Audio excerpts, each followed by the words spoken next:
आज सेवा परिवार 10 दिवस आर्ट ऑफ लिविंग मिलित आनुकूल्य एक रक्तदान शिविर अनुष्ठित। शिविर को आर्ट ऑफ लिविंग हिमांशु भाई मधुतिथि भवेश भाई उद्घाटन करते मुख्य अतिथि भाव भेडेन तहसिलदार श्रीमती रश्मिता स्वाई और अतिरिक्त तहसिलदार योगदान कर रक्तदाता मान उत्साहित करते। मोट 31 यूनिट रक्त संग्रहित होता। बरगढ़ ब्लड बैंक महंती आज्ञा भुवन भाई और कर्मचारी मैंने सहयोग करते।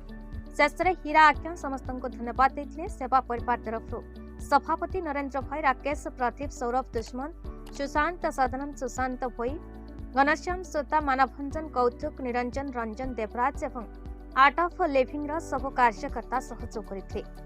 मोट 31 रक्तदाता मध्य 7 कोटी महिला रक्तदाता, 2 जन कपल रक्तदाता रक्तदाता माने हेले मानभंजन बढ़े, झरणा बढ़े, नरसिंह महापात्र, भगवती महापात्र, सुनीति साहू, सावित्री सेठ, राशेश्वरी भोई, ममता साहू, अनिता महापात्र, चित्रंजन बेहेरा, संध्याराणी बेहेरा, जन्मजय विशी, राकेश दीप, रवीन्द्र साहू, अवधूत माझी, विकास प्रधान, सर्वेश्वर राउतिया, बनमाली सांट, नूतन प्रधान, शांतनु साहू, विनोद प्रधान, चैतन्य नाग, व्यासदेव भोई, चंदन राउतिया, पांडव भोई, तोष पंत छंद, आशीष पंडा, हेमंत कर्मी, सौरभ साहू, गौतम दास, नरेश साहू निजर रक्त स्वेच्छाकृत भाव दान कर समाज को एक भल वार्ता देते।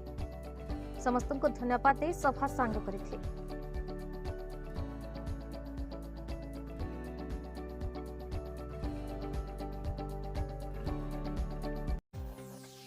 बरगढ़ जिलार टिकेलाल त्रिपाठी रिपोर्ट, भारत न्यूज।